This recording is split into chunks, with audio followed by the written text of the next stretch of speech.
abay 8 araw na lang, nandyan na yung big day kung saan ang Iglesia ni Cristo at iba-ibang mga grupo ay magrarally, no?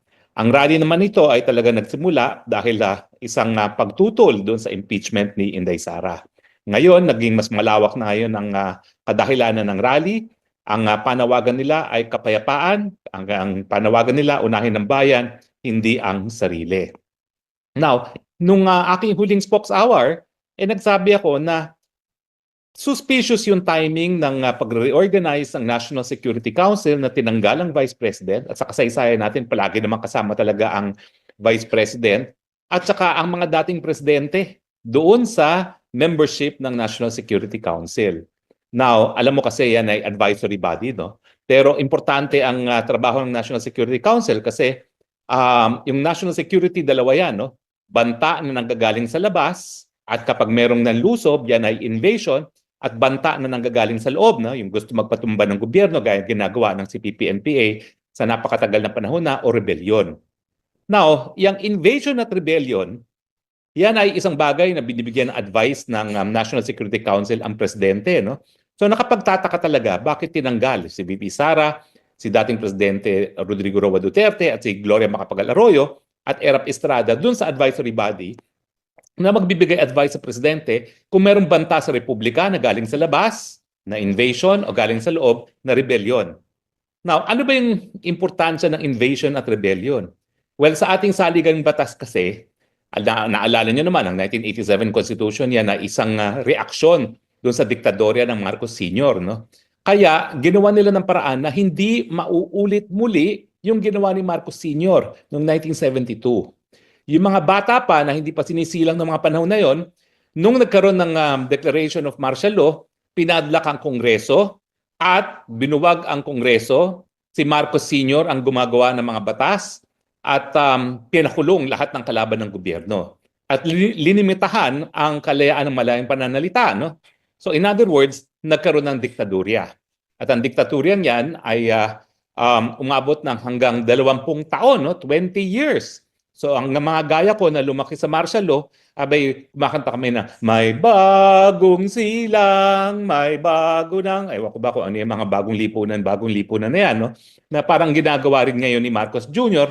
doon sa kanyang tema na bagong republika. Kaya nga suspicious no? Bagong lipunan, bagong republika. Kaya lang talaga itong bagong republika ay talaga namang nasasapul, no? Dahil sa lahat ng mga masamang mga pangyayari. Yung isa sa pinaka delikadong Maynila, yung mga ganyan ba? Isa sa pinakamasamang quality of life. Nako, bumalik na tayo sa dating Pilipinas kung ganyan ang ibig sabihin ng bagong republika. Pero mabalik tayo sa pinag-uusapan natin. So yung kahalagahan ng panlusob, invasion at rebellion ay dahil sa 1987 Constitution, heto na lamang ang pupwedeng basihan para magdeklara ng martial law ang presidente. Kinakailangan merong isang dayuhang bansa na lulusubin tayo, invasion, or meron talagang paggamit ng dahas, ng armas para patalsikin ang gobyerno. Now, para maiwasan yung diktaturya ng 1972, sinabi rin ng ating 1987 Constitution, bukod sa dalawa na lang ang kadahilanan para magdeklara ng martial law, na itong pagdedeklara ng martial law, pwedeng ma-review ang legal at paktual na basihan ng hukuman at ng ating Kongreso. In fact, automatic na kapag nagdeklara ng martial law, yung Kongreso ay talaga mag-i-special session at pag-uusapan ang legal at paktual na basihan. At kung walang legal at paktual na basihan, sasabihin nila walang bisa ang pagdedeklara ng martial law. Now, yung importansya naman na ang hudikatura, binigyan din ng kapangyarihan na mag-review ng paktual at saka ng legal na basihan para sa martial law, dahil nung panahon ng martial law nga, dubudulog sa hukuman yung mga kalaban ni Marcos Sr., pero hindi naman aaksyonan ng kanilang mga petisyon kasi ang sabi ng Korte Suprema, yung pagdedeklara ng martial law ay isang political question. Ito raw ay isang kapangyarihan na ibinigay lamang sa presidente at yung kanyang impormasyon na nakakalap ang siyang tanging magiging basihan ng pagdedeklara ng martial law na hindi po pwedeng paghimasukan ng hudikatura. Kaya nga, nagkaroon ng pag-abuso sa kapangyarihan. No? At ngayon, para maiwasan nga yung pag-abuso ng Marcos Sr., ngayon binago. At hindi forever ang martial law, ha? merong time limit. Hindi gaya ng ginawa ni Marcos na parang 15 years ata ang martial law kasi linif niya yung martial law in time dun sa pag-visit ni Santo Papa. So ngayon, sandali lang ang pupwedeng imposition ng martial law. Now, nabanggit ko rin na yung pagtanggal nga dun sa mga presidente, dating presidente at kay Inday Sara, para bagang parang wala nang pakialam si Inday Sara at ang mga dating presidente kasama si Presidente Digong doon sa mga bagay-bagay na po pwedeng adviser ng National Security Council, lalong-lalo na kung merong invasion o merong rebellion na basihan para magdeklara ng martial law. So sa akin, tinanggal nila yung balakid para doon sa pagdedeklara ng martial law kasi ngayon, lahat ng mga member ng National Security Council loyal at kakampi ng presidente. Sino ba naman ang tataliwas sa opinyon ng presidente kung siya ay magdedeklara ng martial law dahil sinasabi niya may banta sa ating gobyerno, kinakailangan magdeklara ng martial law. Now, ang tanong, kaya ba talaga at legal ba talaga ang pag-impose ng martial law para mapigil ang isang malawakang rally gaya ng Iglesia ni Cristo? Well, ang sagot po, hindi. Kaya nga po naamendahan ang ating saligang batas. Kung maalala nyo, yung martial law noong 1972 ay dahil bigla raw inambush si JPE dyan sa Wakwak. At ito ay pag-ambush daw ng NPA. Kaya nagkaroon ng martial law. Unang-una, ngayon hindi po pwede yan nabasihan para magdeklara ng martial law. Bakit? Kasi yung assassination attempt, hindi naman yan outright rebellion. Dapat malawakang paggamit ng dahas para patalsikin ng gobyerno. So, yung mga intrigang ganyan, hindi na po pwede maging dahilan para sa martial law. Now, kasi alam nyo anong kahalagahan ng deklarasyon ng martial law? Kasi nga, magiging temporarily, ang commander-in-chief, ang presidente, ang siyang magiging mamumuno kasama ang militar. Kasi kaya nga martial law, no? Military. No? Now, dahil ang paggagawa ng rally o pagsasaganap ng rally ay hindi basehan ng martial law, po pwede bang gawin pa rin yan? Po pwede. Kasi po pwedeng sabihin nila, gaya ng ginawa ni Marcos Sr., na nagsabwata na ang mga tao sa rally at yung mga tao na gustong patalsikin ng gobyerno kasama ng ilang mga miyembro ng hukbong sandatahan. Kapag yan ang nangyari, sasabihin nila, merong rebellion, miski wala pang malawakang paggamit ng dahas laban sa gobyerno. At dahil ang National Security Council ay lahat kakampi ng presidente, siyempre lahat sila mag-a-advise, sige, mag-impose ka ng martial law.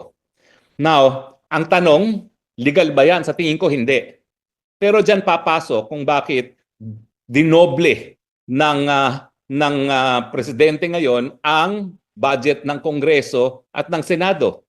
Di ba? Tinaasan ng halos sa doble ang budget ng Kamara at saka ang Senador. Pagkatapos, binigyan pa ng sangkatutak na akap na sila lang ang magdidistribute, no? Hindi gaya ng mga AICs at saka mga tupad na in coordination with the SWD and DOLE. Well, iyan yung dahilan kasi sa tingin ko, kapag magmamartial law ang presidente, sinong tututol dyan? Samdamukal na kwarta ang binigay nila ngayon sa mga senatong at sa mga congressman, di ba? Doesn't it make sense? Mantakin mo yung pagtaas ng budget ng Kongreso, mas mataas pa dun sa hiningi ng presidente mismo para sa Kongreso. Ano ibig sabihin nun? Ang ibig sabihin yun, gusto nilang maging sunod-sunuran ang Kongreso sa kahit anong gusto ng presidente. At kung ikaw naman ay isang politiko na congressman at senatong na merong eleksyon sa Mayo at maraming gastos, ay talaga namang tatanungin mong utang na loob yan at ibibigay mo ang lahat ng gusto ng presidente. Sa suma total, miski walang basihan, ang Kongreso, bagamat may kapangyarihan na magsabing walang legal at paktual na basihan ng martial law, boboto lang yan.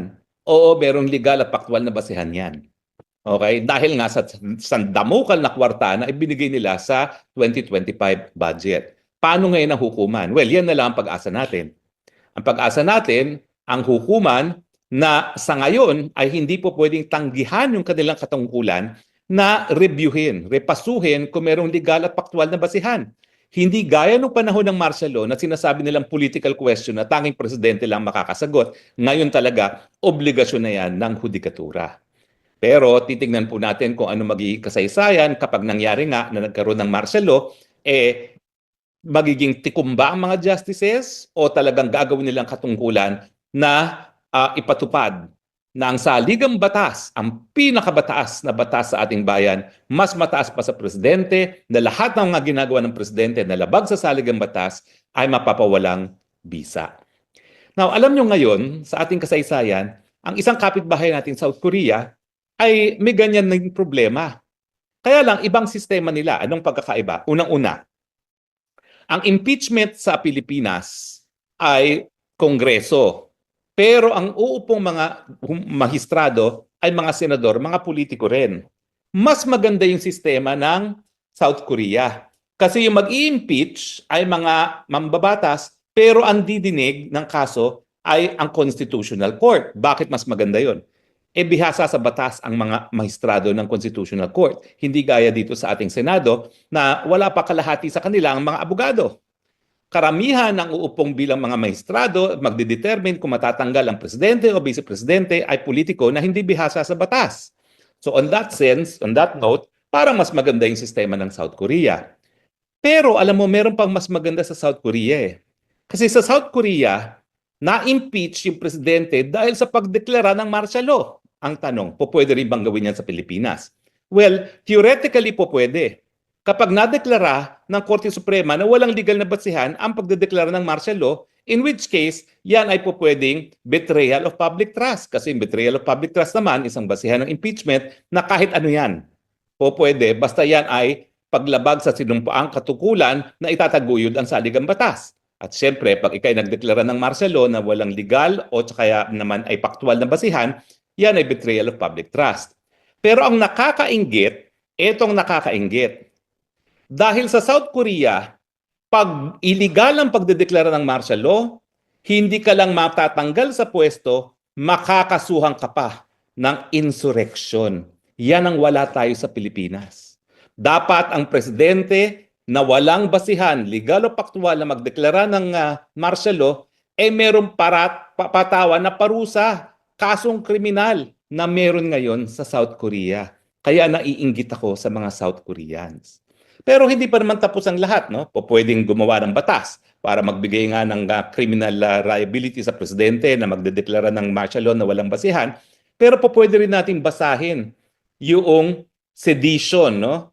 Yung pag-attempt na yung pagtangka na huwag paganahin ang gobyerno. Baka pwede nating gamitin din yon sa isang presidente na illegal ang pagdedeklara ng martial law.